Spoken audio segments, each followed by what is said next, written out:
How we doing, everyone? We just are off the heels, no pun intended, of AEW's second edition of All Out that just took place on September 5th. I have my good buddy, tag team partner in the comedy scene, Mr. Michael Palmenderi. Michael, how you doing? I'm doing well, Brandon. How are you today? Not too bad. This is strange because I was reflecting, and I even messaged you the other day. I was like, 2018 we went to All In, and Yep. then 2019 we went to the first All Out, and Right. then here we are 2020, weren't able to attend. Well, let us not forget a pay-per-view because at the beginning of 2020, we went to Revolution, Yeah, for which sure. was at the Wintrust Arena in actual Chicago, right off the Red Line train stop, the Chinatown Cermak stop. Um, I like whereas how you're like all plugging like, the red line. doors open on the left. Yeah. Whereas, where did we go? What was it? All In and the first All Out were both at the Sears Center in Hoffman Estates. But Yeah. yeah, I'm like every single time they've been in Chicago or the area for their pay-per-views, even before they were officially AEW, like we were at those pay-per-views. Yeah, absolutely. And yeah, we're located in Chicago, a couple comedians and big wrestling fans. And yeah, Definitely. it was very interesting. One thing that we're going to be doing, since it's going to be a while before we're able to attend an AEW event live, is we're going to take advantage of being at home and rewatch all the pay-per-views we haven't seen. But before we do that, we were able to catch AEW All Out, the 2020 edition that just recently took place. This is actually AEW's only second pay-per-view since the pandemic started. Like you said, the last one was Double or Nothing, and then right before that was Revolution in February, which we were Right. at, which Right. feels years ago. Yeah. It doesn't even feel like it was in 2020. Like it just feels like that was decades ago. But they Yeah. even had Fighter Fest on this year, but instead of it being a pay-per-view, they just did two nights. Where they split up into two nights on Dynamite, which I didn't get to see yet. What's interesting that I'm unemployed and we're going through a pandemic and we're at home and like there's still all these things that I need to catch up on. But let's be honest, there's a lot of content out there and there's a lot of wrestling content out there, which is not a complaint at all. For sure. Yeah, I've been personally making it a mission to go through all the AEW pay-per-views and try to catch some Dynamite here and there. I'm currently not a subscriber to the WWE network. Right. Not a huge fan of how Vince McMahon has handled things recently with the Saudi Arabia deals and also the way that they kind of treated talent when the pandemic happened. So I was like, here's this new company, AEW. We've been to a few of their events live. They're run by wrestlers who, Matt Jackson, Nick Jackson, Cody Rhodes, Kenny Omega, the elites. They run this company, and it's so interesting to see how only about a year or so in this pandemic happens, right when they, Right. not even a year into their deal with TNT on Dynamite and such. And so it's been interesting. We were talking right before we started recording on how they've adapted to this pandemic, and I think they've adapted pretty well. As you said, they kind of decided to not do a couple pay-per-views, and they did Double or Nothing because it was already scheduled, but they did a nice pivot, and then now this All Out was an event with fans. There was only about seven. It looks like I'm seeing online about 700 to 800 fans, socially distant, because the Daly Center in Florida, Daly's place is. There's no roof, Right. it's not closed indoors, and they don't put any of the fans right up near the ring. They still put the wrestlers at ringside. But yeah, it was interesting because only a couple pay-per-views ago when we were there, we were just a riot of a crowd for Revolution. I'll never forget that Orange Cassidy Pac match. Oh, dude, so good. The And then crowd pops were just unbelievable. Yeah, and we also saw the Young Bucks versus Adam Page and Kenny Omega, that tag Right. match, which some are considering one of the best in recent years. So, I mean, coming into this, I know you haven't been following AEW like super exclusively, but like, what did you know kind of coming into this event as far as any storylines goes? Have you been seeing clips on YouTube or keeping up with AEW much during the pandemic? Honestly, no. And I'm kind of the opposite of you with everything right now as far as WWE. Like, believe me when I say that I am very frustrated with like how Vince McMahon is treating the company and treating the talent of the company. And it's so funny because like I complain about it, but I watch Raw and SmackDown every Monday and Friday night. It's just like a tradition with my dad and I. It was when I was growing up, and like it still is today. Like we watch all the pay-per-views, so I'm still a subscriber to the network. But it's like I told my dad last night when we were watching Raw, I'm like, this is like watching Groundhog's Day because it's literally the same thing every week. It's the same wrestlers doing the same feuds, like they're fighting the same people. It's the same storylines. Like every week, somebody's turning on somebody, somebody's getting like a group is getting split up, somebody's entering or exiting the venue in an ambulance. I'm like, this is the like Randy Orton is punt kicking somebody in the head every week. It's like Someone's joining a group, exactly a or shocking leading return. exactly like all of those things. So it's almost more of like a tradition. It's kind of like brushing your teeth. You do it because it's just what you always do, right? I don't You follow equate WWE to daily hygiene. because it's good for you then, now, and forever. You know. Oh boy. But I don't I don't follow AEW as much as I like to. It's funny because like one night my dad and I watched like the last hour of AEW and we were like this 1 hour of AEW was way better than like the last month or two of WWE that we've been watching. I got a good buddy named Scott who you've met through doing stand up who watches Impact and AEW quite religiously. So he fills me in on a lot of things. And sometimes like for me, if I haven't been watching a product for a while, I don't want to look anything up. I just kind of like to go into it blind just so I don't have like a biased opinion on anything, just so I can kind of like take it in for what it is. And I had like a little bit of knowledge of Yeah. AEW, like what was going into All Out and like some of the feuds and that sort of thing. But I mostly went into it like not really knowing a whole lot about it. Gotcha. Which is funny because that's how I was the last couple years when we went to both All In and then last year's All Out. Those shows in particular, All In, it was for me a mixed bag of like people I recognize and people in the indie scene I had never seen before, and started paying attention after we saw that show live. And then going into All Out, I was kind of paying attention, reading articles, but Dynamite hadn't started on TNT, so like they didn't really have a show. And that's something we'll cover when we watch the older pay-per-views. Is they were really only booking feuds kind of pay-per-view to pay-per-view, and there Right. wasn't really a show, or it was just on like on YouTube where you can maybe catch clips or catch the reasoning why people are fighting. But yeah, that kind of where you are this year, that's where I was for the other events. And like this year for All Out was totally different because even though I don't watch Dynamite week to week, I don't have TNT. I sometimes hack onto my parents' subscription with Xfinity and catch some Dynamite. But for the most part, I mainly just read what happens, see some YouTube clips. But yeah, this was the first pay-per-view that I purchased, actually ever purchased and watched live. I never purchased a pay-per-view. It was always either WWE Network or we went there. Right. Right. So it was certainly interesting to watch it live, not having any spoilers online. It wasn't like Right. some WWE events I would see like a couple hours after they finished and I would get spoiled by something. But this, it was live. We weren't there, but it was live. So yeah, that's kind of where we're at going into All Out. I was certainly excited for a few matches, and we'll get into those as we go down the card. But Sweet. yeah, so All Out kicks off with what they've been recently dubbing wrestling cinematic matches.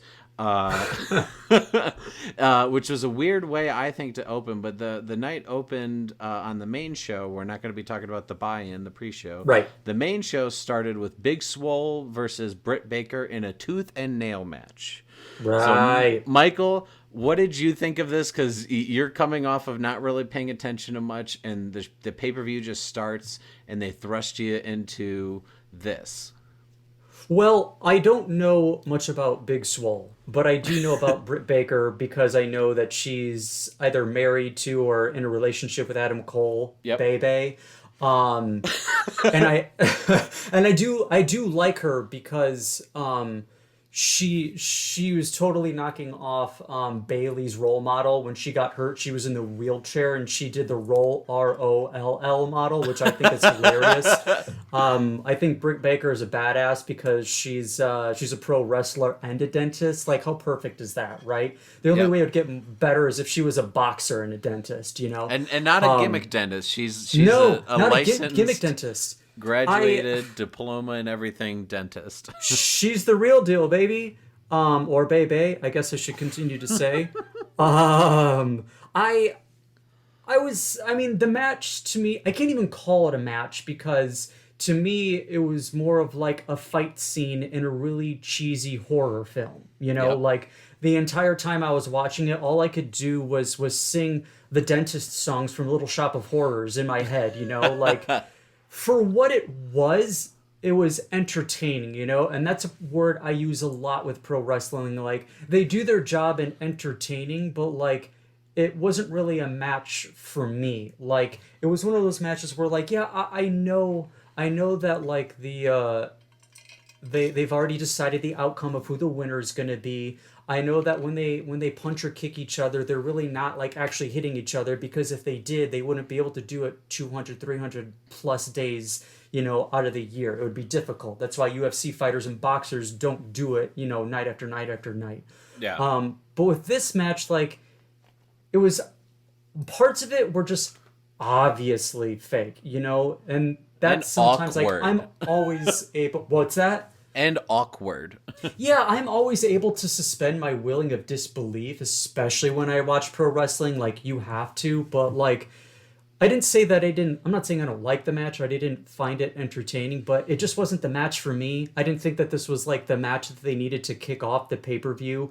Like, I think that when pay-per-views start, like, you need to start strong and end strong. And sometimes I think, like, especially like when you're booking a show, like we've booked comedy shows before, like sometimes you put like maybe your weaker spots or things you're just not sure how they're going to go in the middle, so you can kind of make up for it a little later on. This, Yep. in my opinion, was like a match that should have gone somewhere in the middle. I'm glad it wasn't much longer than 10 minutes, because I don't think I could have gone more than 10 minutes.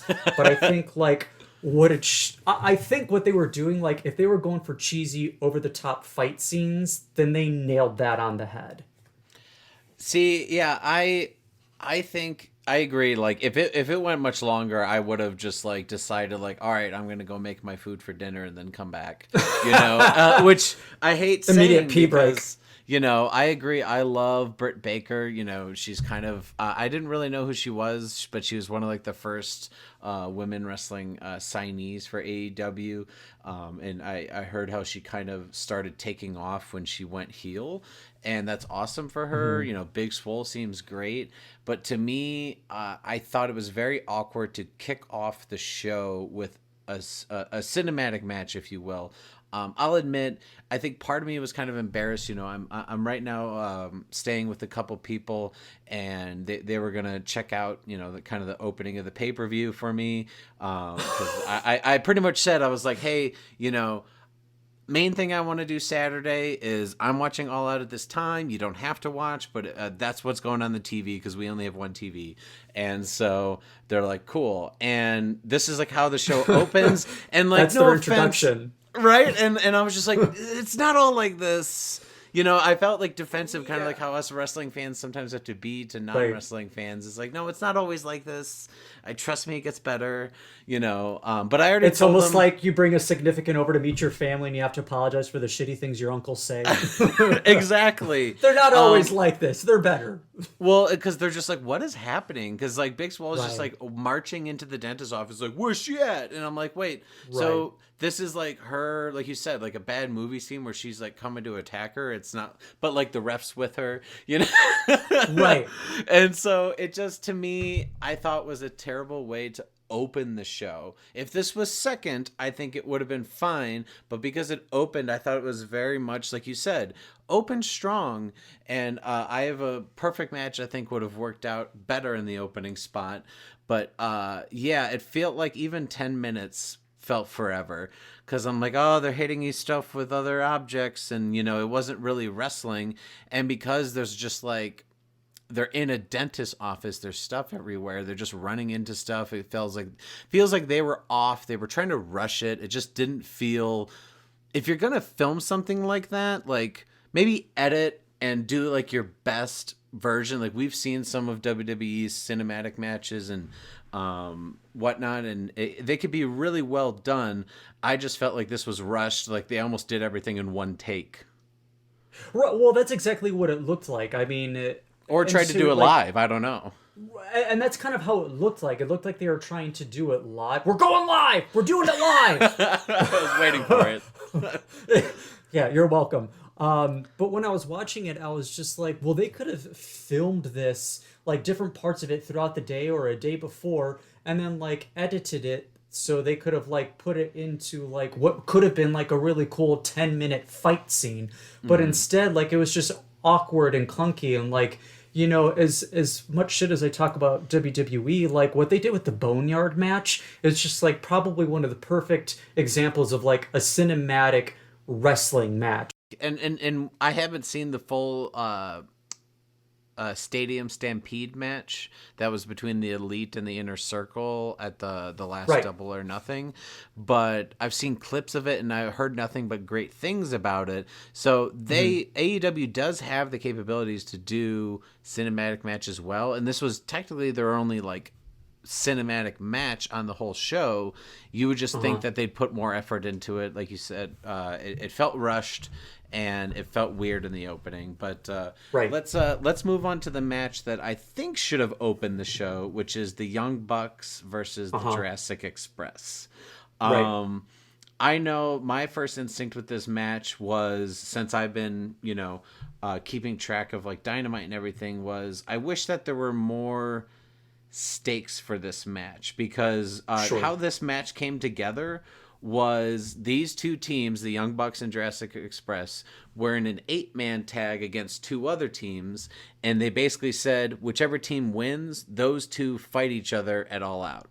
And they like just did that on Dynamite this last week, so it was very thrown together. There weren't really any stakes besides, you know, AEW does boast the rankings, and that records and wins and losses do matter. So yes, that's at stake always, but otherwise there was no personal feud between these two teams. There was no real reason, no storyline beyond just the fact that they earned a shot on the pay-per-view because they probably realized, oh shit, we didn't put the Young Bucks in a match yet. Let's put them with Jurassic Express. So that's one thing that bothered me a little bit, was that it felt like there was no reason for it beyond putting Young Bucks on the show.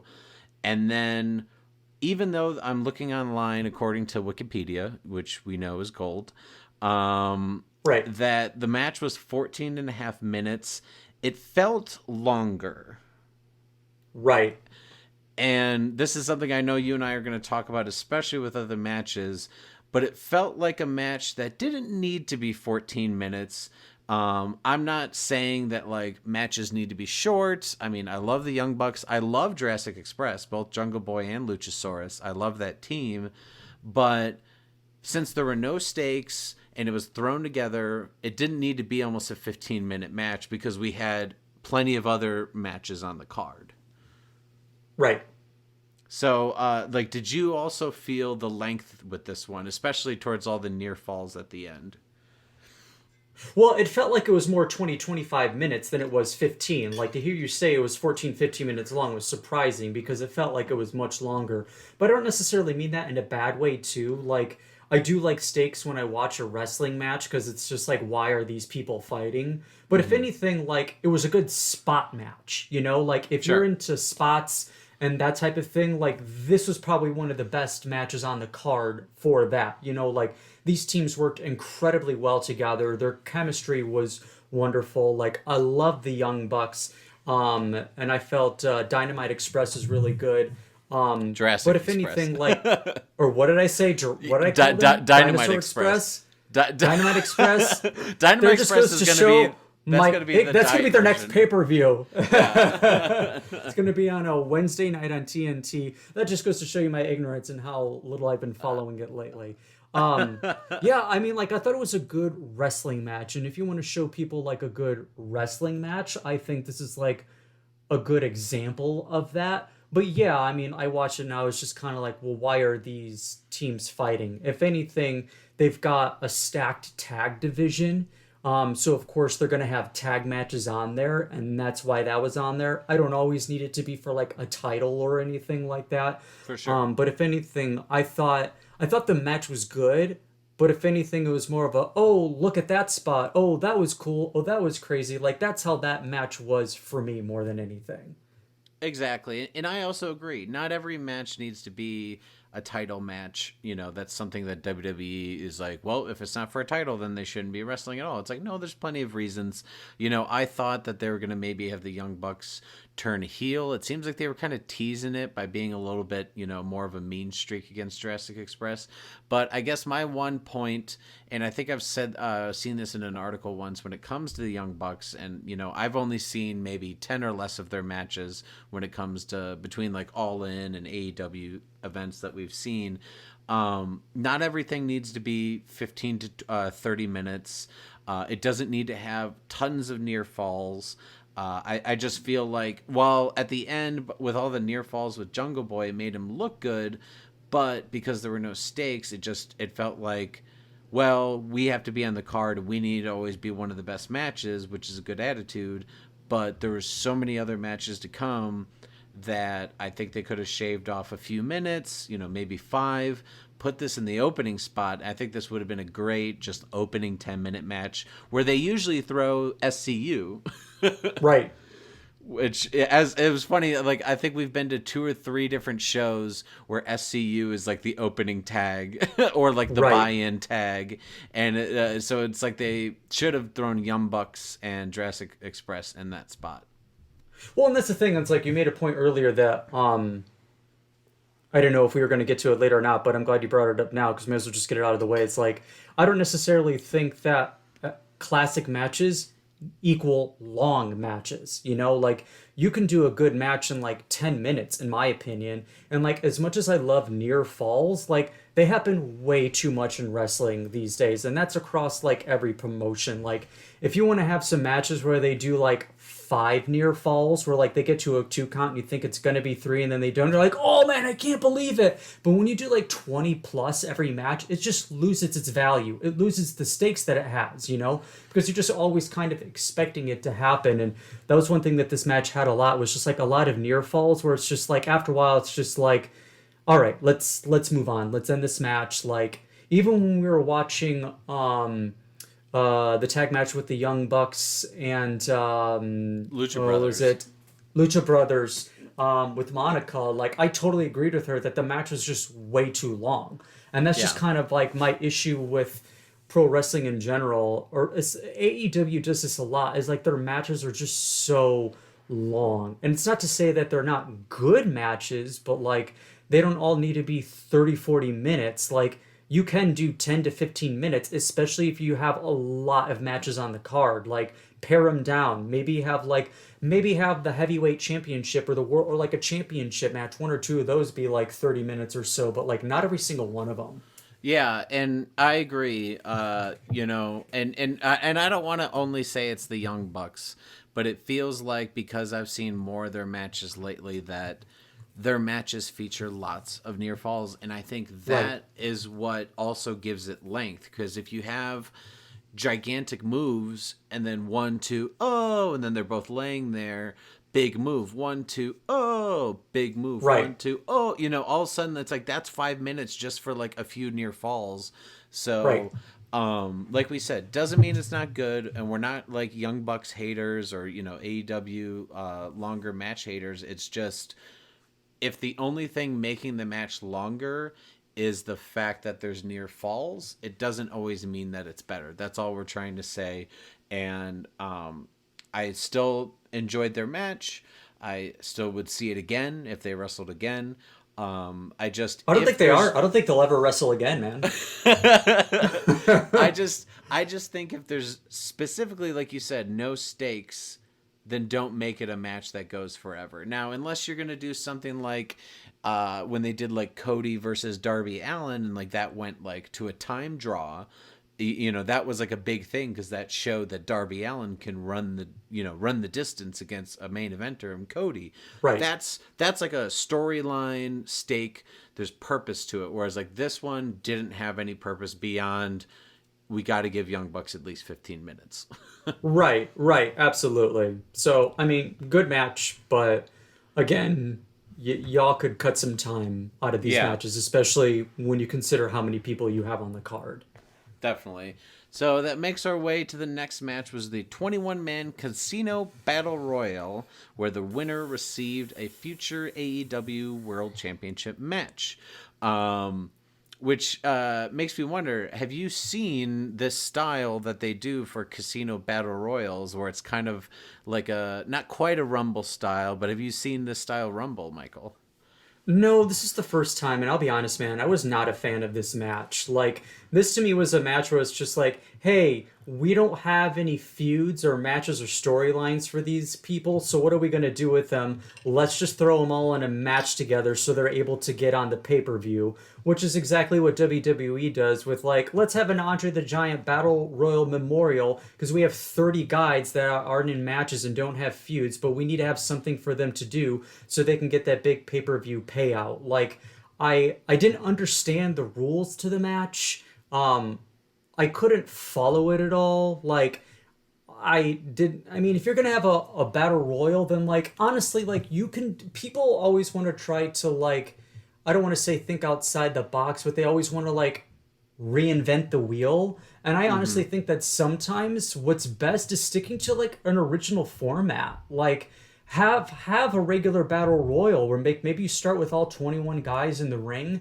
and then they just keep it thrown out until there's one left, or maybe bring them in one at a time if you want to, like every 60 seconds or something like that. Or maybe you can have that battle royal on Dynamite, and like maybe if it's down to 2 or you want to have a fatal 4-way, that's cool. But it's just like Billy Gunn walked in and then basically walked out. Like, he did the Famouser and then he got eliminated. So I'm like, and then he went back to ringside later on. I'm like, well, what was what was the point of that? He was still in his ring gear too, sitting next to his sons. It's like, we're the Gun Club, hey! It's just like, so did you just do a Famouser just so you could get a paycheck? Like, I mean, I love Billy, but I don't know, like, this is a match that I just could not get into at all. And like, I'm going to bring it up now, but like that botch with Matt Sydal, like it totally overshadowed this match. And I honestly could not think of, that was the only thing about the match to me that stuck out. Yeah. So, before we talk about the Matt Sydal botch, I'll say I'm okay with the Casino Battle Royal gimmick.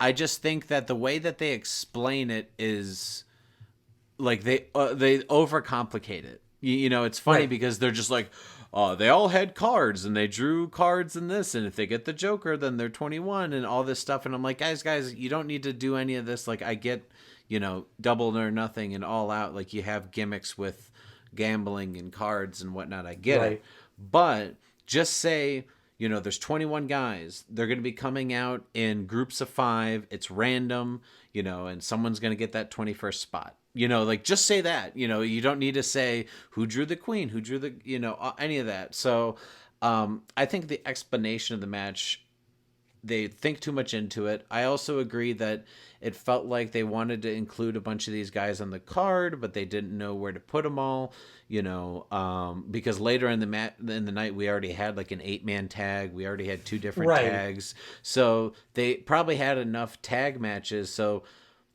the reason why it kind of bothers me, it's not that the Battle Royal concept, them doing it, like they at least gave it stakes. We were just talking about stakes the last match. Like, it's the number 1 contendership for the world title.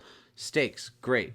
But the 2 problems with this. One, just last pay-per-view at Double or Nothing, which was May, a few months ago, they did a casino, I think it was like a casino ladder match where like they did the same gimmick where they came out in groups for a ladder match for the number one contendership for the title. And I'm like, okay, I'm glad that you're doing these matches for that, but when you also have a ranking system, because like Lance Archer is like one of the highest rank, him and Brian Cage, like they only have like one loss, and they're like big guys that are some of the higher contenders in like the main event scene. I get it. Great.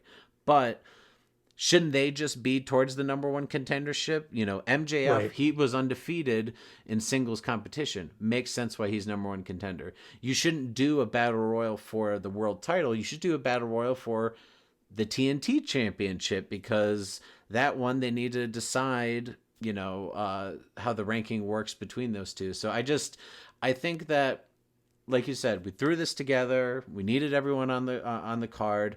I'm glad the winner was Lance Archer, because I feel like ever since he lost the inaugural match for the TNT title with Cody, he's just been floundering. He's been in squash matches. He hasn't been doing much. So at least we're going to see him versus Mox now. But here's my one problem, and then we'll talk about Matt Sydal. Soon as he won the match, I'm like, well, Moxley's retaining. Because you're not going to book Lance Archer and MJF. Like, they're two heels. Right. You got a monster heel and a little piece of shit, scaredy cat heel. That's not going to sell pay-per-views. So I think soon as he won, now I will say if a babyface would have won, like a Matt Sydal or whoever, then it would have been interesting, because they can do face versus face or face versus heel, but they never do heel on heel. But with the winner of that match, they spoiled the outcome of the main event. Absolutely. So that was one of my big problems with it, was soon as that happened, I'm like, well, MJF's not going to walk away with the title. It's going to be Mox again, because they want to do a Mox Archer, which I'm sure is going to be a great match, but they should have just had a battle royal for the TNT title, him not be in it, and then he could have just been the next contender because he was like one of the next ranked guys. Right. But, we're that's just my opinion on it, but let's talk about that Matt Sydal botch.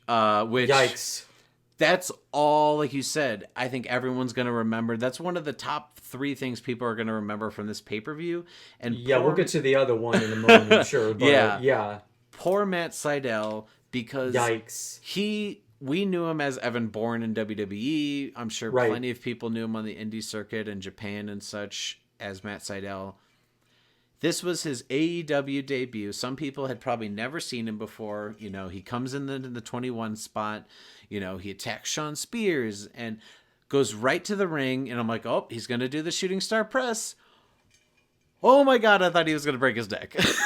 Oh man, I mean, his debut in AEW was about as good as the Shockmasters was in WCW. Yep. It was just...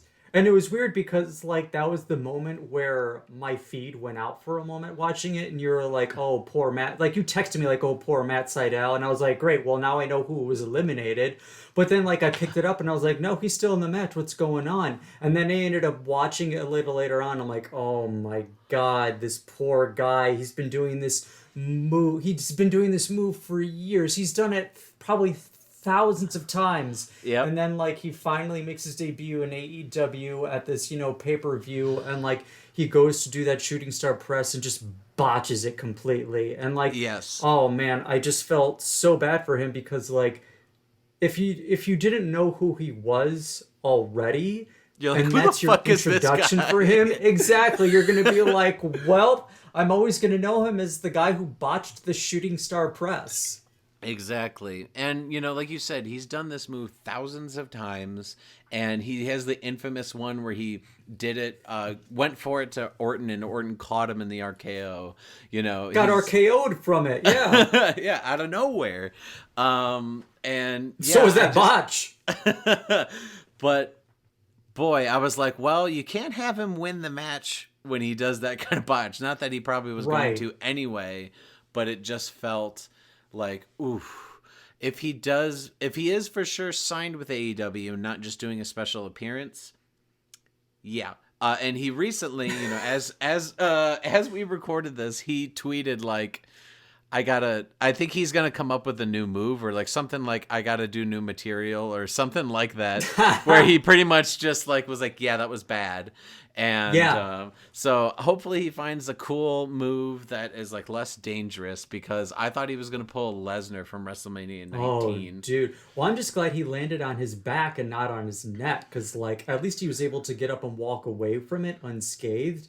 Whereas if like he would have rotated just like an inch or two more, like who knows what the stories and reports would have been. Yeah, but anyway, botch aside, Matt Sydal, not a great debut. Probably one of the weakest, like you said. This is the shockmaster for AEW's career currently. Right. But Lance Archer wins. Seemingly he's going to go on to Full Gear the next pay-per-view in November, or sometime in a Dynamite match for the AEW Championship. What were your thoughts, on Archer, the murder hawk with Jake the Snake, which Jake was hitting Eddie Kingston with the bag with the snake in it, but like you don't see the snake.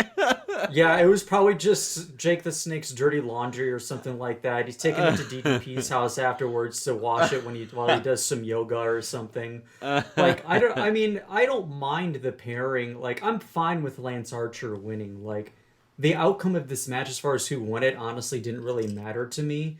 I was really pulling for Billy Gunn, but he'll have his day again soon.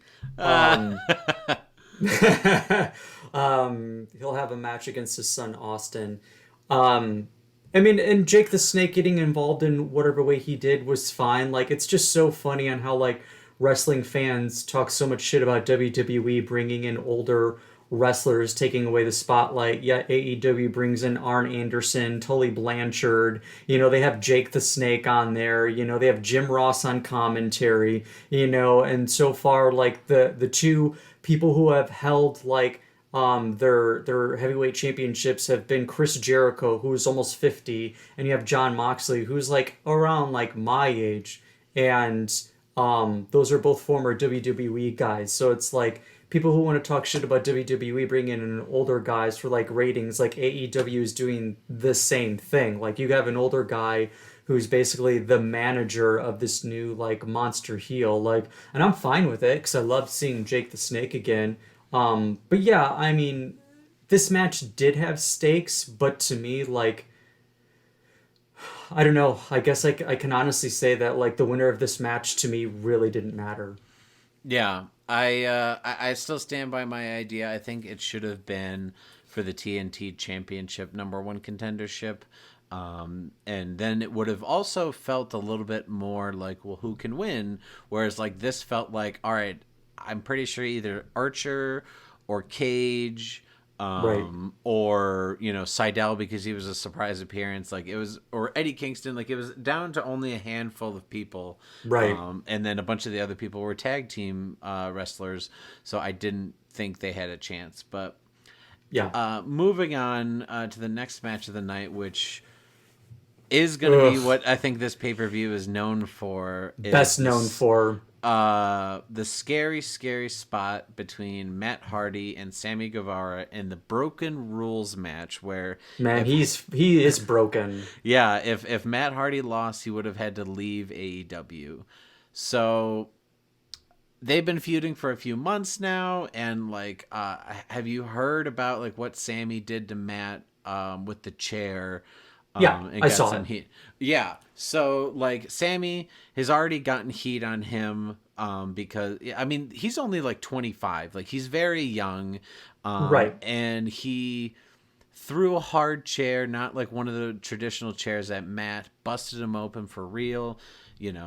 Spawned like a pretty personal feud, and then they decided to do this Broken Rules match where, what was it, not even like 5 minutes into the match, they try to do a spot where they go up on a scaffold and do like a spear onto tables on concrete in the backstage area. A pointless move.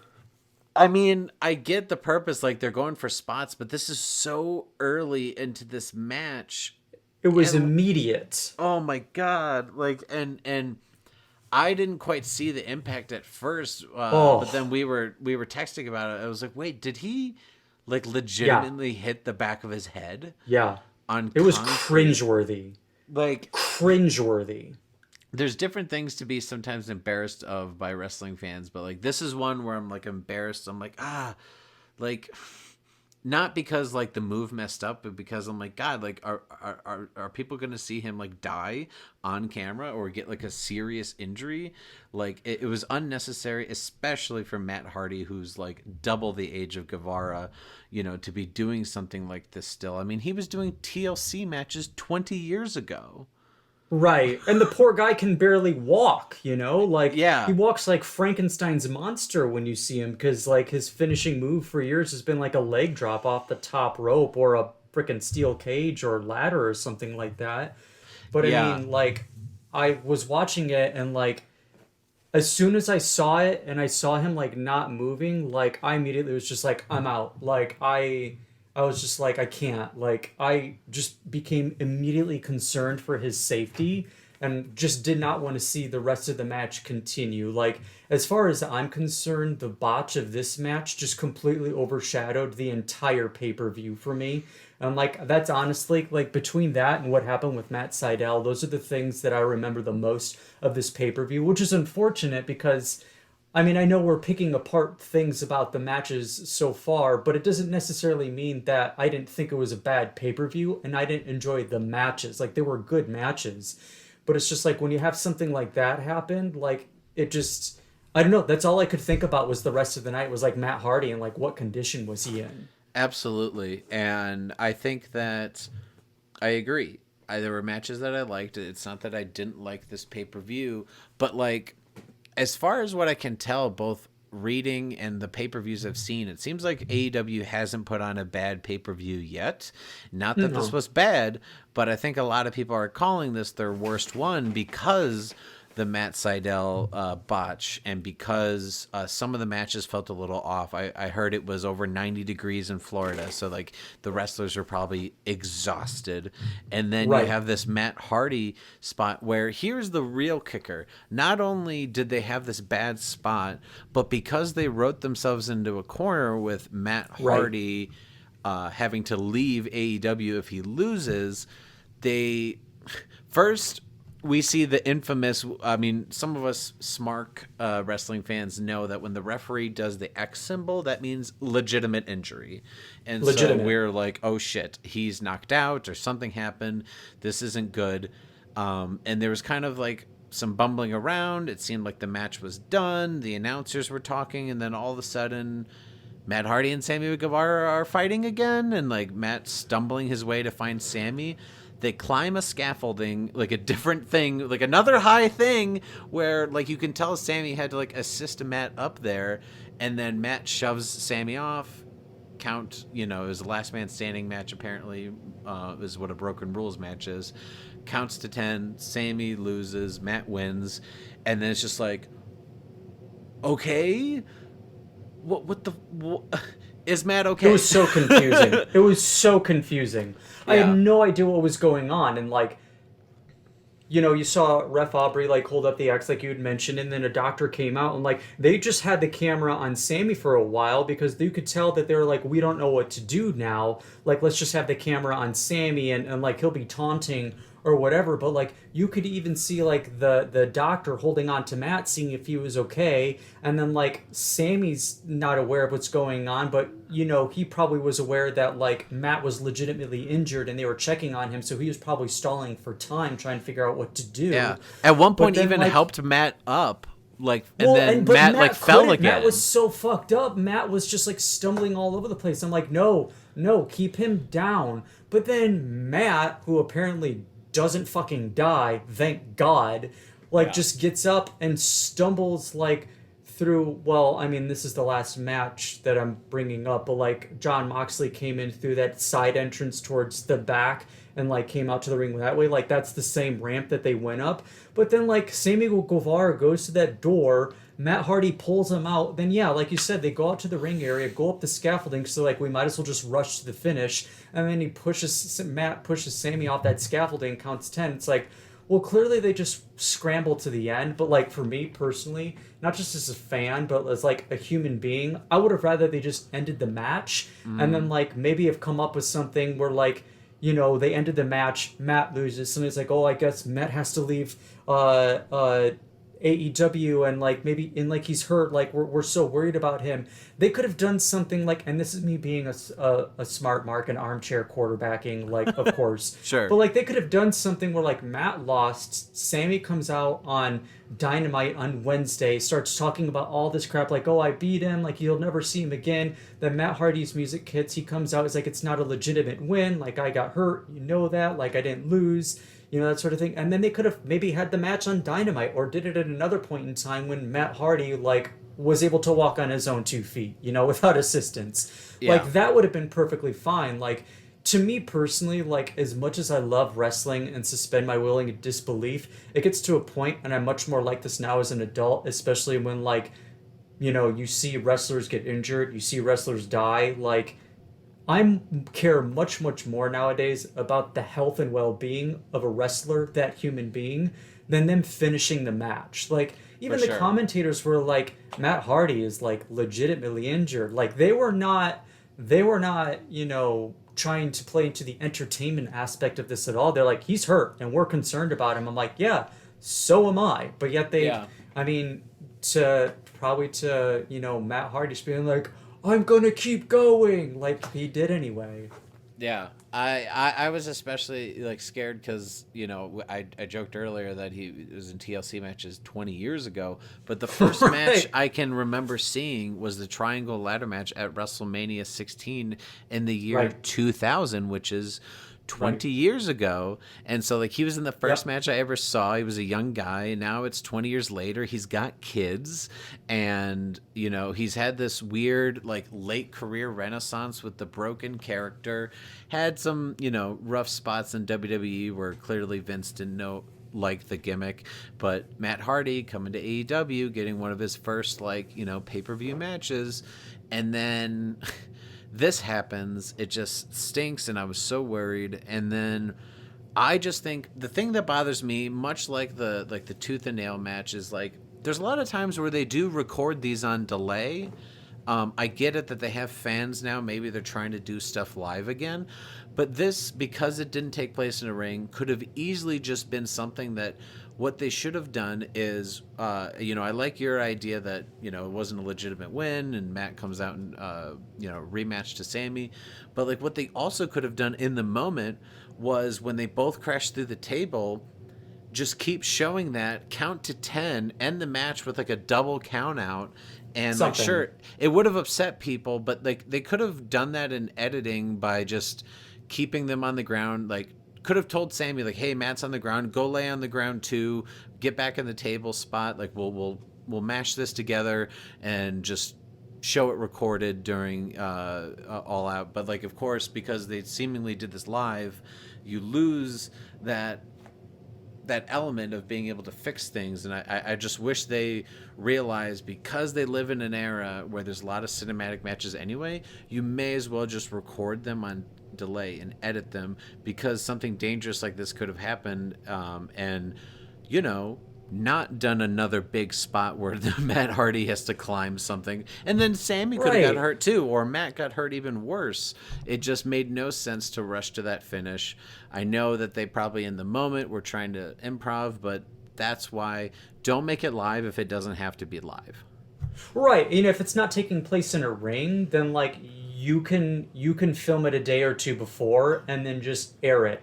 And like WWE has done that in the past, where like they'll film things a day or two before, and then if the match ends up in the ring at the very end, then those wrestlers will come out to the ring at the very end, even though they weren't fighting backstage, you know, prior to that. You know, it's just, I think one of the things that was bad about this pay-per-view is because their decision to just rush to the finish, considering what happened to Matt, I think that there's just getting a lot of flack from people Yeah. because of doing that, and because they said that they followed protocol. And it's just like, well, how are you going to decide if this wrestler has a concussion or not in a matter of a minute or two? Like, they're like, no, the doctor rushed out there and he was like, he doesn't have a concussion. It's like, how could you tell? I mean, I Yeah. guess a doctor can tell more than me, because I don't work in the medical field. But at the same time, like, aren't there tests and stuff like that you have to run? Like, Matt Hardy's wife was not happy with it. I know she took to Twitter and was unhappy with like AEW and their decision with having it,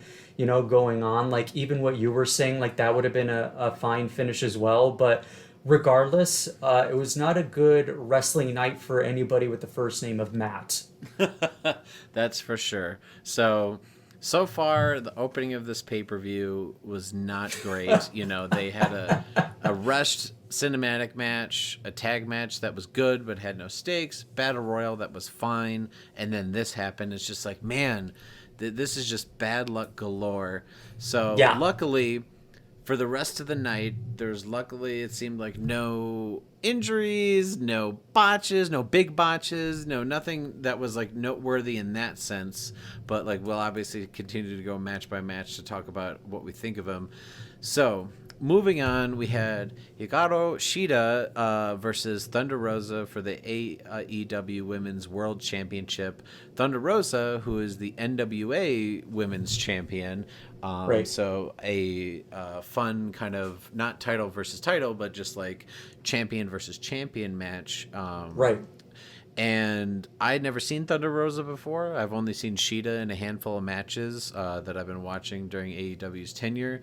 What did you think of this match? Coming off the heels of that Matt Hardy match, it's like after like a tooth and nail debacle, a Matt Sydal botch, a Matt Hardy this was just a straight up wrestling match, luckily.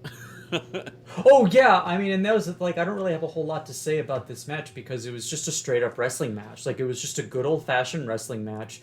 Like, these two women, like, proved, that they're two of the best in the company, not in the company, but also just like in pro wrestling in general, And I love seeing a good champion versus champion match, and like, that's what this match was. Like, it was a good wrestling match. They had good spots. It was a good back and forth.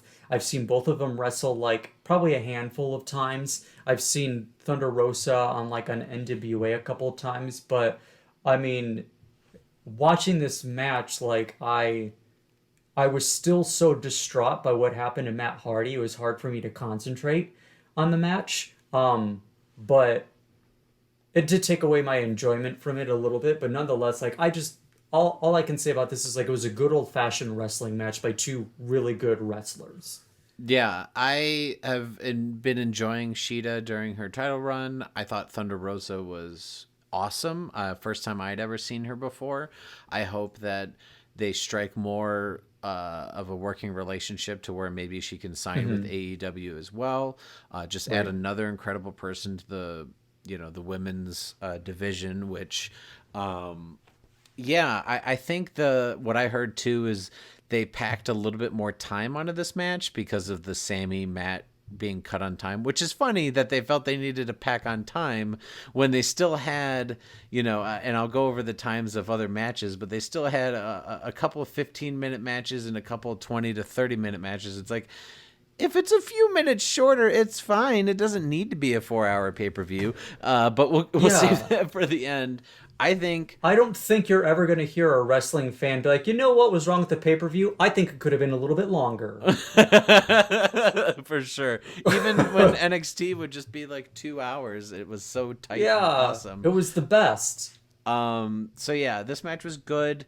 It went about 17 minutes. I was starting to get exhausted, not because of the match itself, but because we were probably like maybe halfway in. I've been sitting for a long time. Yeah. And that's where I think, unless you're there live, and even live shows, we get tired.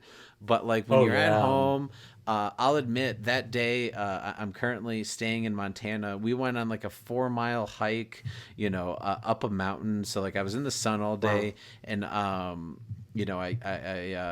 got some water and I was watching AEW, and like towards the end of like this match in particular and the next couple, I'm like, all right, this is going a while. Oh yeah, I mean, I was home all day, and this was the match where I started losing my steam. Not because I didn't think it was a good match, but I was just like, I don't know. It was probably like around 9 o'clock at this point in time, and I honestly thought it was going to be over like around 9 or 10. But Yeah.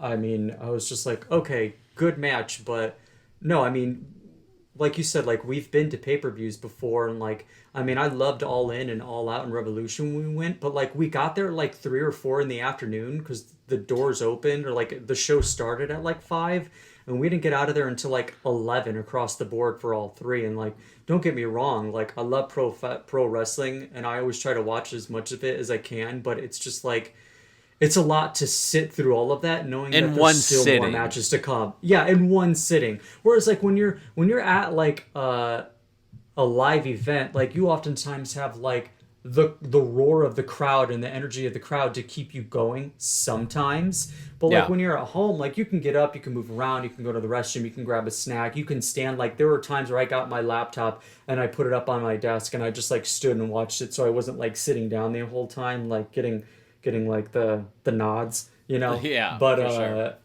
but I mean, I like this match, but this is the point in the pay-per-view where I started losing steam. Yeah, which I like we were saying, it's not attributed to the quality of the wrestling between Sheeta No. and Thunder Rosa. It's because of where they were placed in the card, where it's Right. probably at this point pushing 2 hours, and so Right. that's why most movies are only like an hour and a half to 2 hours, because it's a long time to sit without moving. Right. So, but we'll move on.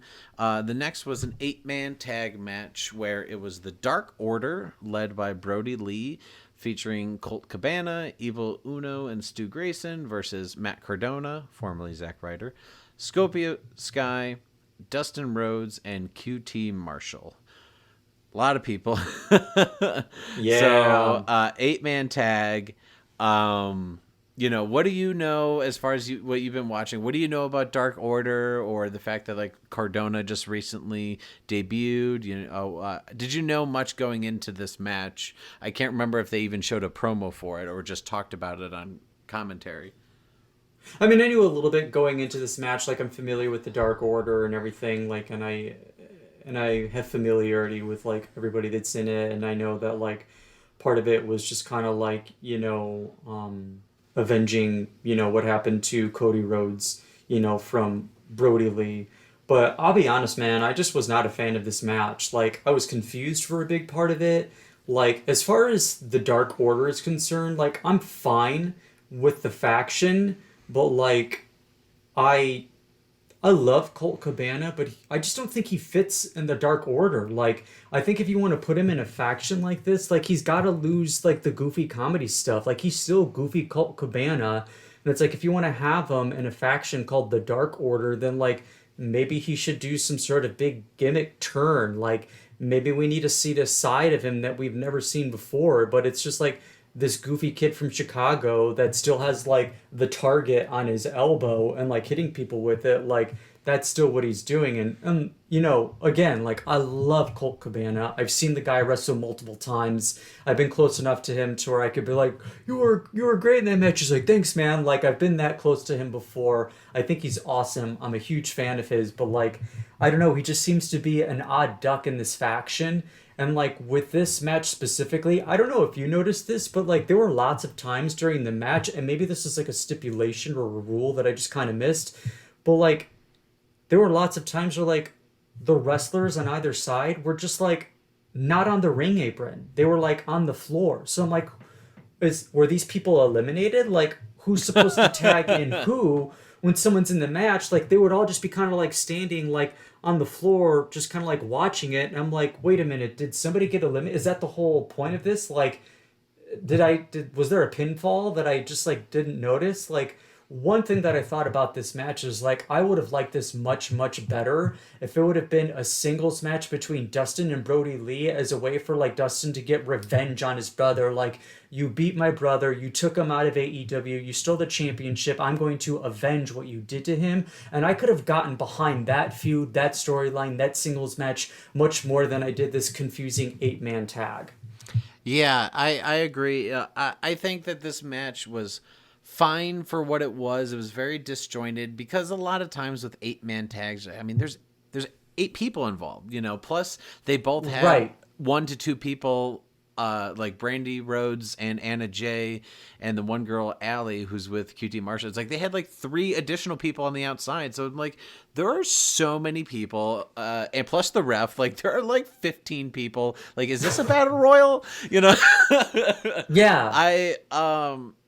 I get the storyline that they were trying to do by having Dark Order, with Brody Lee, and it's all of Cody Rhodes' buddies with Cardona and Dustin and QT Marshall. They're all in the Nightmare family, as they call them, and then Scorpio Sky being a friend as well. I get it. Like, the match made sense. But like you were saying, it would have made more sense to have one person like Dustin go up against Brody Lee, or maybe just even a tag, or a 6-man. Like 8-man was just way too much. Right. This felt like this could have been a match on Dynamite instead. As far as Colt Cabana goes, like, Right. I see this is clearly going to go one or two ways with Colt. Either he's going to turn and go against Brody, soon, based on what they did, or Brody Lee's gonna beat the crap out of Colt, and then like Colt is gonna go full heel and be in the Dark Order.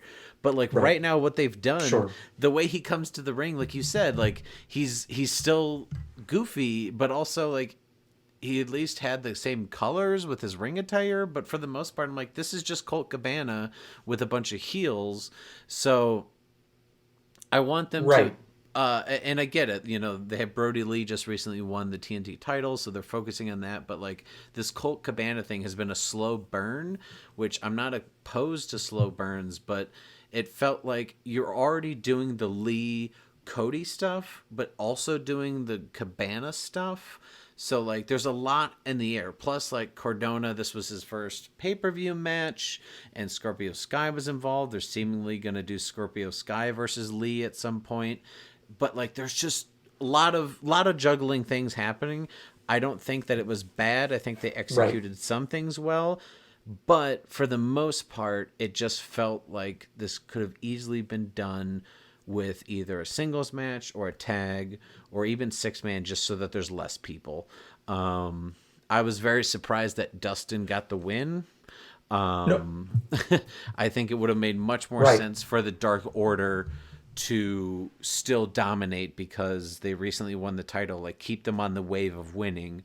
And maybe just have Colt almost cost the match, but then Brody still gets the win. It just, I don't know.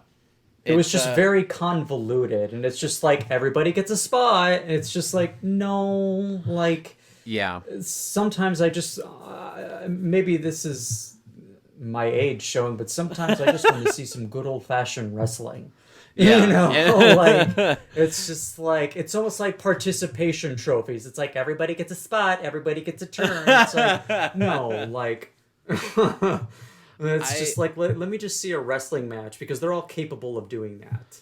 Yeah, and I love most people involved in this, but I just think that the other thing, much like the Young Bucks Jurassic Express match, is they rushed this match because it was only a couple weeks ago that Brody Lee won the title from Cody, and then they decided to, after like one Dynamite, throw together this match. This was also a match that was thrown together like a week or so before the pay-per-view, so it felt like, yes, there's stakes for this one, there is a story for this one, but the reason why it's this hodgepodge of Cody friends versus Dark Order, why not just do Dustin versus Brody? Which is funny because what they did after the match was interview Dustin and set up, they're going to do a TNT title match on Dynamite. So like, what? Right. What was the point of all of that?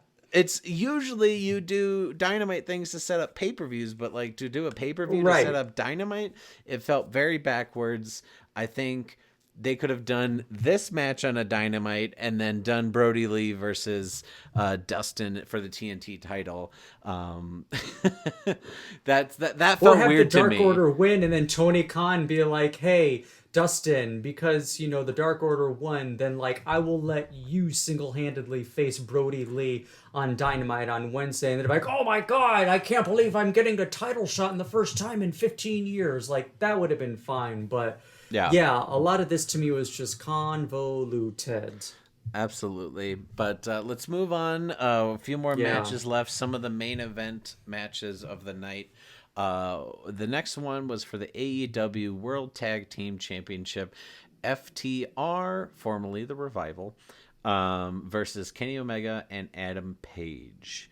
So this one, I'm not sure how familiar you are with some of the stories going on, but like they've been teasing the Omega Page breakup since like February. You know, we were at since Revolution. at Revolution when they faced the Young Bucks, they were teasing it. And maybe this got you know, put off because the pandemic hit. But it just felt like they went on to continue to retain and just go through almost the entire tag division, just defending the titles against everyone from the Best Friends to Private Party to I'm pretty sure like the Lucha Brothers and SCU. It's like they just went through like everyone, and it's just these two single wrestlers continuing to win. Meanwhile, FTR debuts. They start getting, you know, an undefeated streak going, so it set up this match. But I think we all knew eventually Omega and Page would break up. Like, did it need to be put off this long? And also, as far as this match goes, like, I don't know. How did you feel with it? This one went about 30 minutes. Like, how did you feel? Like, we talked about some stretch. Like, did this one really feel it at the end? Only because, like, this is like the third to last match. So like if I was saying I was feeling it during the Thunder Rosa match, I was definitely feeling it at this point, you know, For sure. I thought the match was really good. This was probably one of my favorite matches on the whole card. I thought it was a good old-fashioned tag team wrestling match. I have enjoyed like the build-up between splitting Page and Omega. There are times when I watch like build-ups to people like splitting up. At some point in time, you're just like, just fucking do it already. You know, like, just rip the Band-Aid off. Yeah. But, like, the entire time I was watching this, all I could think of was FDR as the Revival, their old saying was just, like, no flips, just kicks. And that's exactly, like, what this match was. Like, I really like FTR because they remind me of, like, a good old-fashioned, like, old-school pro wrestling tag team, like much like you would have seen years ago in like the 80s, you know, something like that, much so like Blanchard and Arn Anderson. They could have been in like the Four Horsemen. Exactly, 100%. So like I liked this match because it was just a good old-fashioned wrestling match. I didn't honestly, like when you said it was 30 minutes, I didn't notice the length. The only thing I would have to say about this match, my only gripe, is like they did the finisher twice and it worked better the first time than it did the second time. Like the second time was just a little awkward. Like it was a little less it was a little anticlimactic when they did it the second time. For me personally, but I liked this match a lot, and you know, I was waiting for Omega to hit Page with that awkward looking table that he was holding, but instead he didn't. He just like walked out of the building with like the Young Bucks chasing after him. But this and the Thunder Rosa match were probably like two of my favorite matches on the whole card. Yeah, I agree. This is one of the better matches on the card, and I'm not opposed to 30-minute matches. I guess just for me personally, I think I and some other people hyped this match too much. I in my head was like, oh, this is going to be amazing. You know, we got Omega, we got Page and FTR. Like, there's also a great story between them. Like, this isn't like WWE where they just throw tag teams together because they don't really care about tag team wrestling. There's hardly ever storylines in tag team wrestling in WWE. But I'm like, all right, this is a story. This feels like this could have been a main event match. much like when we saw Young Bucks and Omega and Page at Revolution. But to me, I think there were parts where like I could tell the wrestlers were getting gassed, but like we said, it's 90 so degrees. I'm sure it's humid in Florida. And I think they were probably feeling it towards the end. Like the guys are getting real sweaty. They're doing a lot of working over people's arms or legs, getting them injured. Not like legitimately, but like storyline wise. So like it started to me drag towards the end. And like, because it felt like pretty concrete that FTR should win the titles, I was a little surprised how anticlimactic the break actually was between Omega and Page. You know, it's been teased for so long that like, I'm glad it finally happened. I'm glad they didn't rush it, you know, because one thing I'll say about WWE is they rush breakups or they rush, you know, things when it comes to stories. They just like, yep, put these two together and they'll fight on Raw 3 times and then a pay-per-view 5 times, you know. They built this, but the execution of the actual breakup feels like they also were kind of like, well, what's going to happen on Dynamite? You know, I'm like, oh my God, like, you know, like we already know that this is happening. Like, give us more of a definitive, like, have Omega just full on attack Page, or have them argue, or, you know, do something. Because with Page just kind of falling to the mat, it just felt very. I mean, I had a lot of people were predicting that FTR, Adam Page, and like Shawn Spears with Tully Blanchard would just form a new 4 Horsemen. That could still happen. Yeah. But again, felt like they're just putting things off for Dynamite. Yeah. Which it's like you do things on your free live television show to build up to pay-per-views and not the other way around. Exactly. So hopefully they just give a definitive answer to that question when the next Dynamite airs. But FTR take the tag team titles. They're only the 3rd tag team to hold those titles in AEW, ending the 7.5 month reign of Omega and Page. The most exciting thing about this is FTR being a full-on tag team and not just 2 single competitors. You know, they're going to put on some great matches with everyone in the tag division.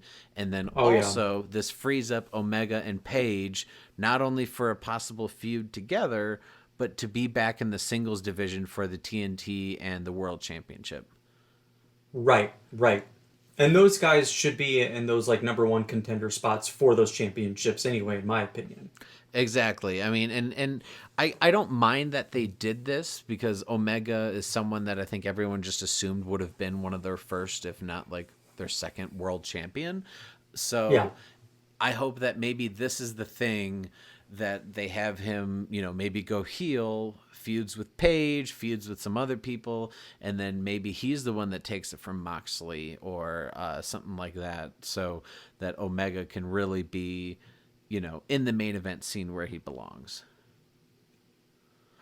But next was the highly anticipated Mimosa Mayhem match.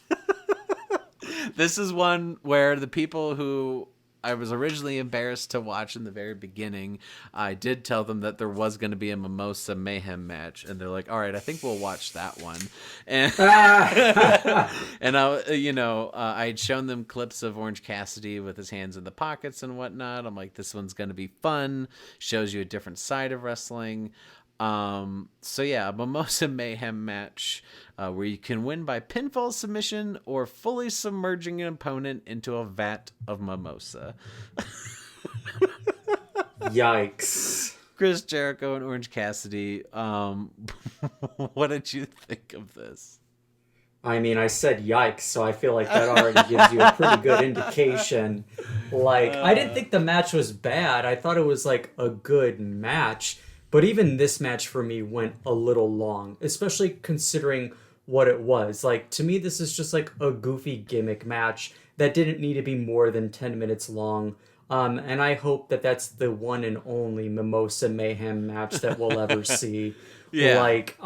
It's fine for what it is. Did I think it needed to be the feature match of the evening, like the second to last one? No. That could have been like in the middle of it all. Like, I don't know. It was it was goofy. It was entertaining, but like I don't know if you have the running time of how long that match was. Do you have it in About front of you at 15. all? Yeah, about 15 Yeah, minutes. that to me is already 5 minutes too long. You know, like it's just like like do some moves. Tease going in there a couple times and then throw somebody in. Like Yeah. I think both Jericho and Orange Cassidy are great. I think their feud has been very, very entertaining.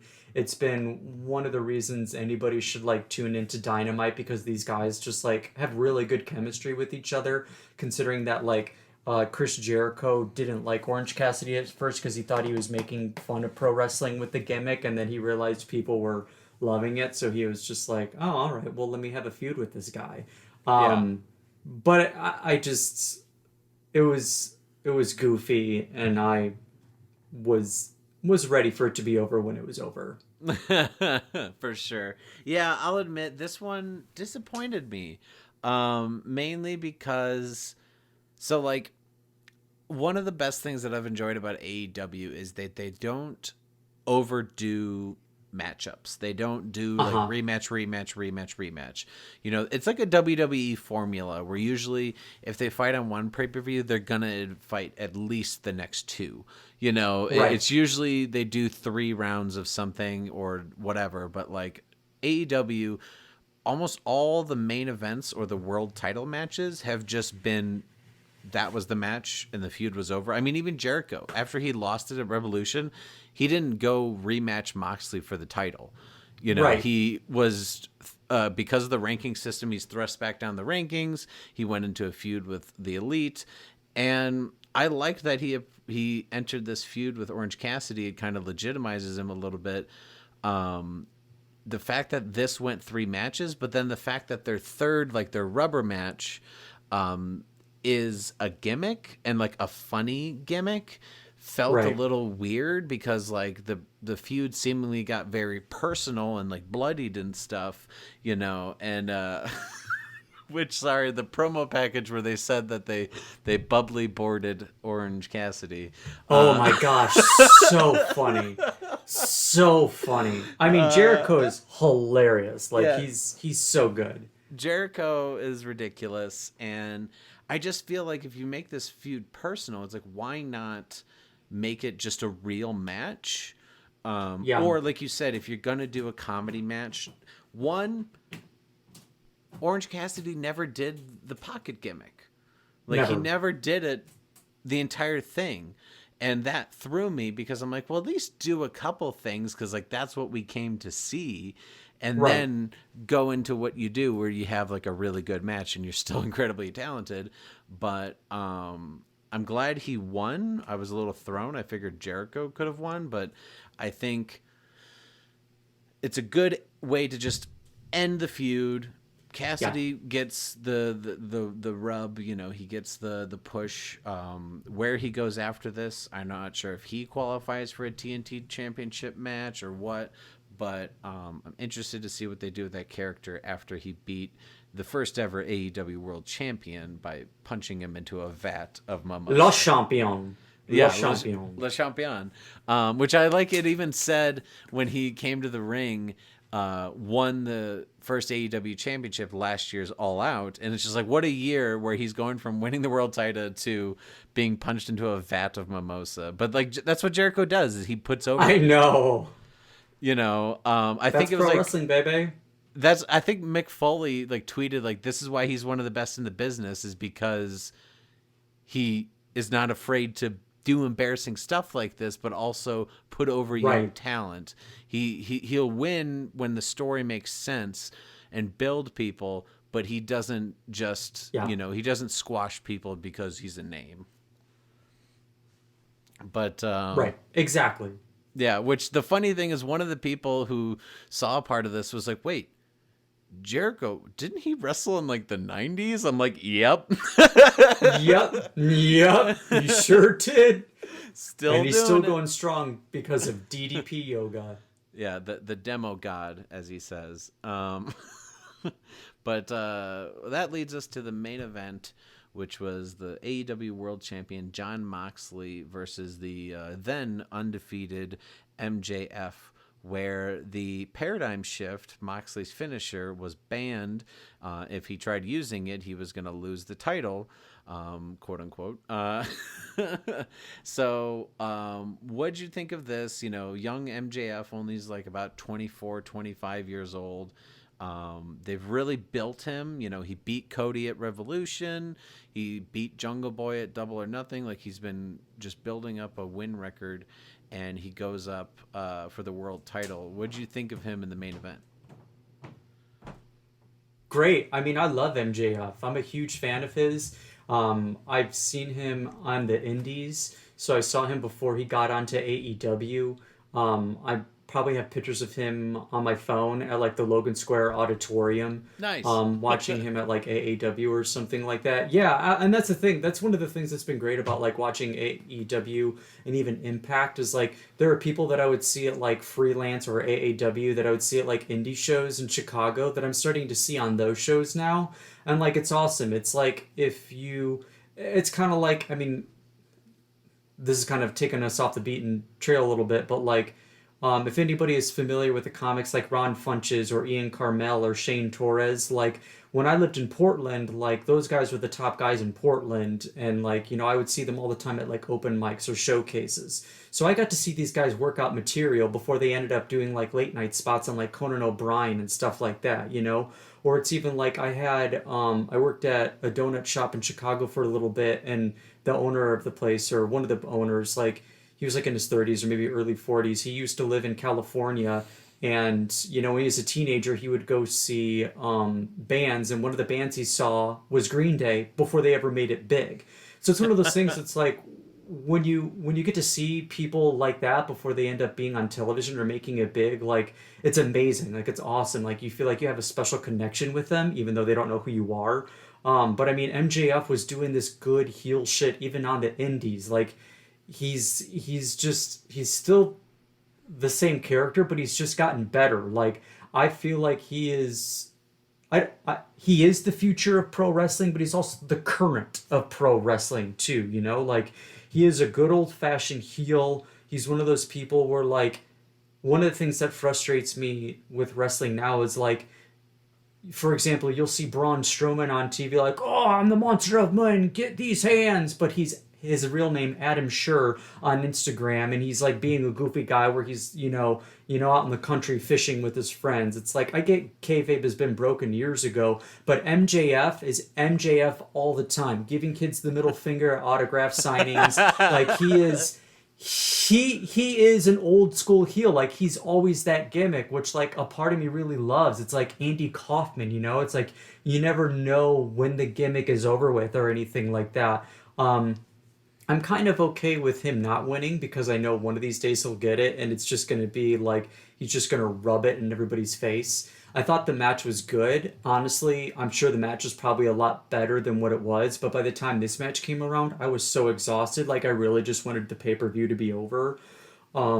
If anything, I thought this was a good old-fashioned wrestling match too. There was blood, which I don't always mind seeing, It's not something you see a lot in WWE anymore, which I don't need wrestlers to bleed, but if it happens once in a while, it's like very old school grit to me, Yeah. I thought it was funny, like watching Jon Moxley come out through the audience, and that one overzealous fan went after him, and then he got tackled by a security guard immediately, which is hilarious. I don't know if you noticed that at all. Yeah.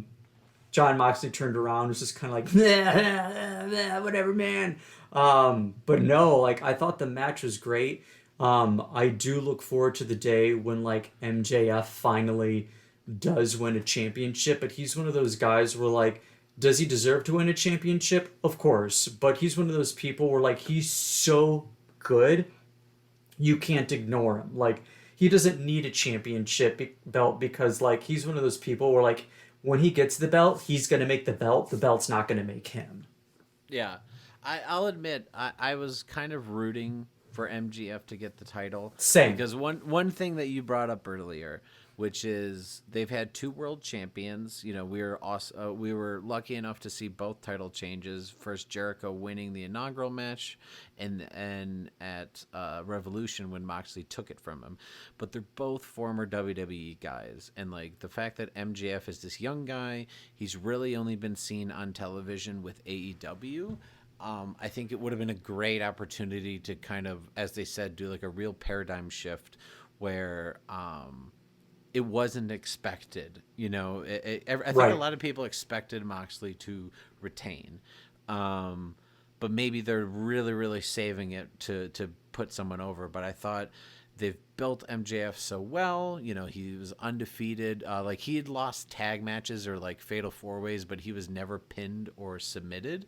So I liked the idea that they had this guy who's like a piece of shit heel who also had never been beat, built that way. It was cool. But then to have him, I guess if you're gonna have him lose, I'm glad that they did it in this way, because technically Moxley used the paradigm shift, which then I can totally see MJF making a big deal saying like, he cheated, da da da da da, even though he was trying to cheat.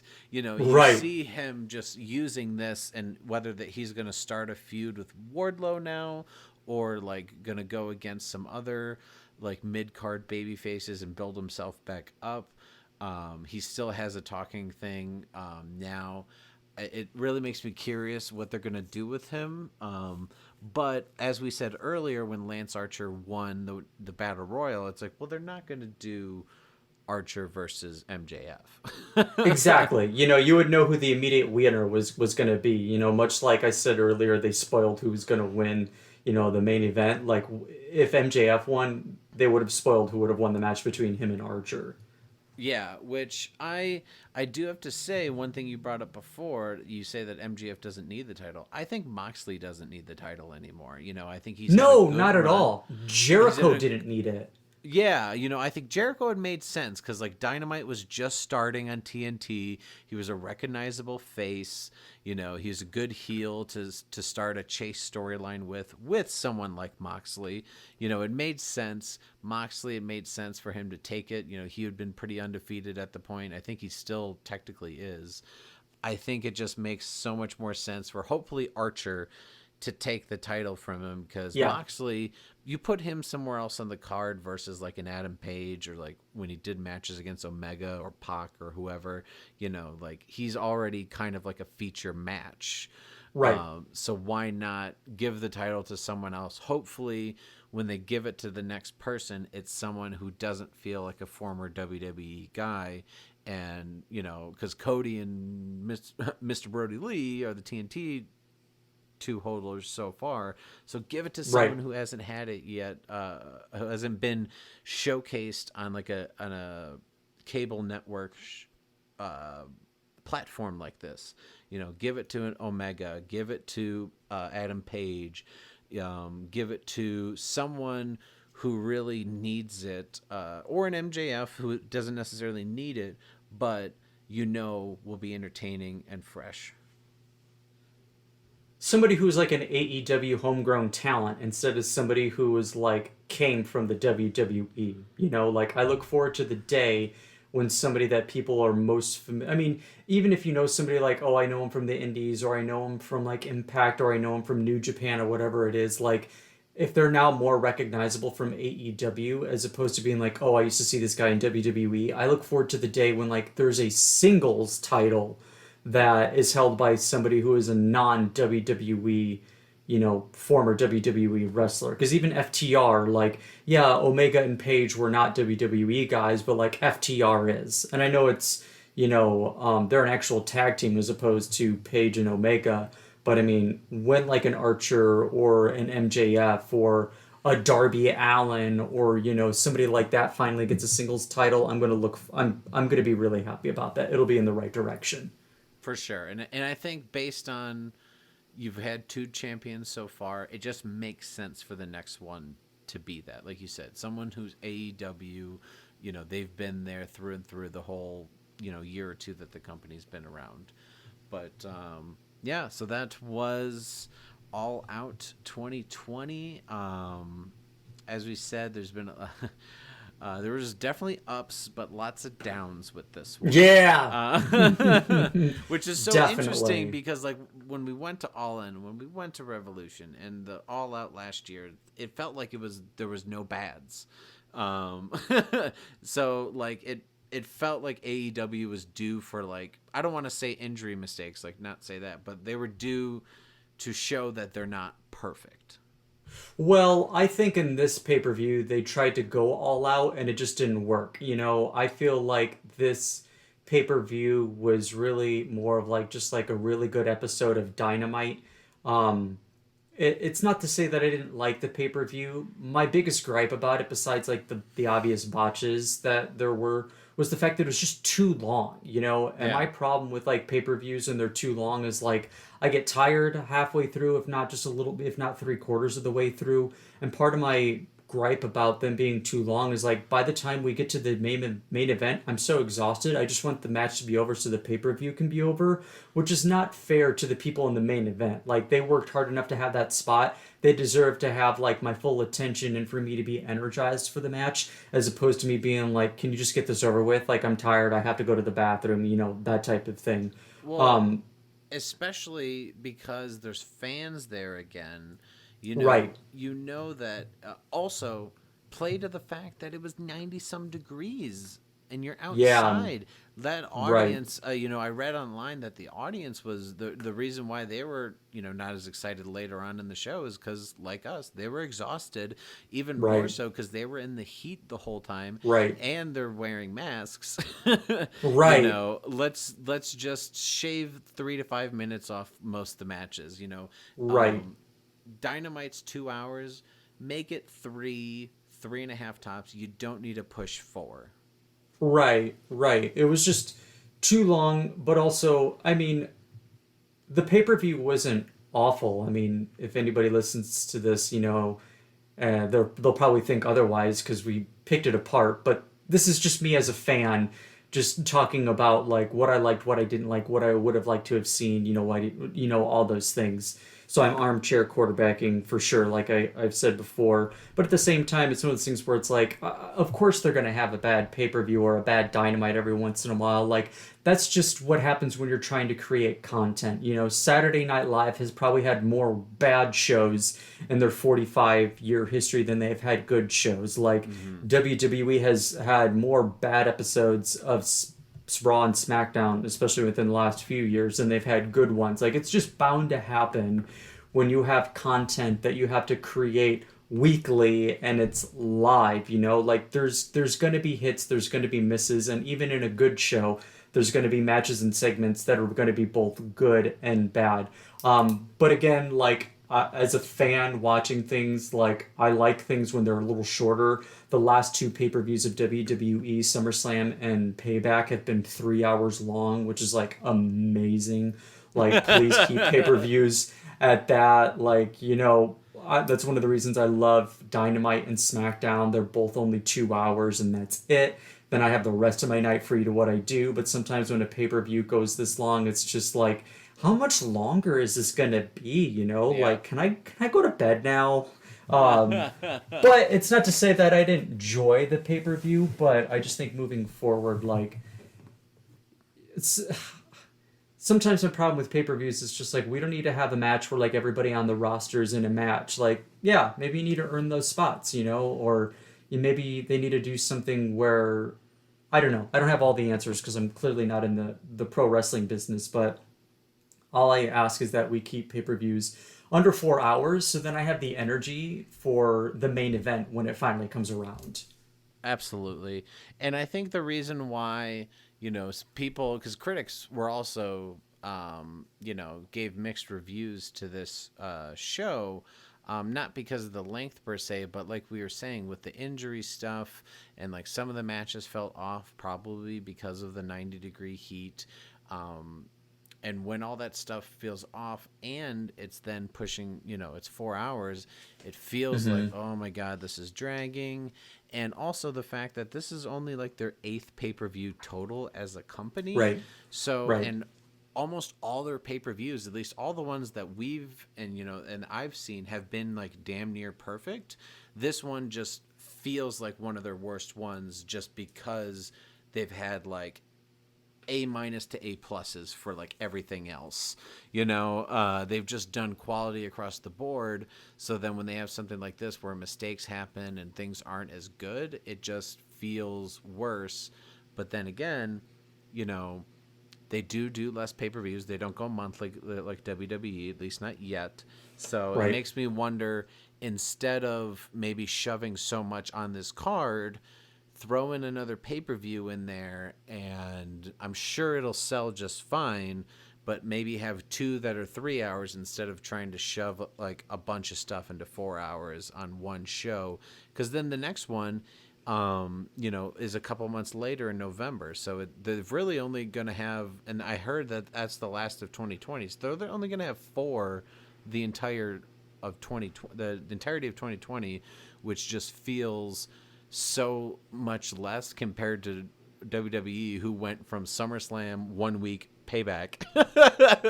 Makes no sense. Pay-per-views back to back, 1 week after the other. But I kind of like the fact that they only do 4 pay-per-views a year, if that's what they're going to do, because that's what WWE did. Like, they just had the big 4, which was WrestleMania, Royal Rumble, Survivor Series, and SummerSlam. And even though, like, I don't complain that they have one every month, because as a fan, it gives me something to look forward to and gives me something to do. But if all you're trying to do is just shove everybody onto one pay-per-view, then it just gets exhausting after a while. Exactly. So we'll see. Full Gear is coming in November. We'll also see in comparison when we watch through all of the older AEW pay-per-views from 2019 and earlier in 2020. But that was All Out 2020. Michael, would you like to plug social media, anything where people can follow you? No, I deactivated my Facebook. I am no longer on the Twitter. You quit Twitter too. Oh yeah, I'm not on Twitter anymore. I am on Instagram. I honestly think my name on there is the greatest musical of all time, but I went on Instagram. See, it's been, I go on there so infrequently, I don't even remember what my handle is. I'm so good at plugging this for myself, aren't I? Yeah. I went on Instagram the other day, and I just wanted to see when the last post I did was, and it was back in June, and it's now September. So that just goes to show you, like, how often I'm active on social media. I am on Facebook Messenger, or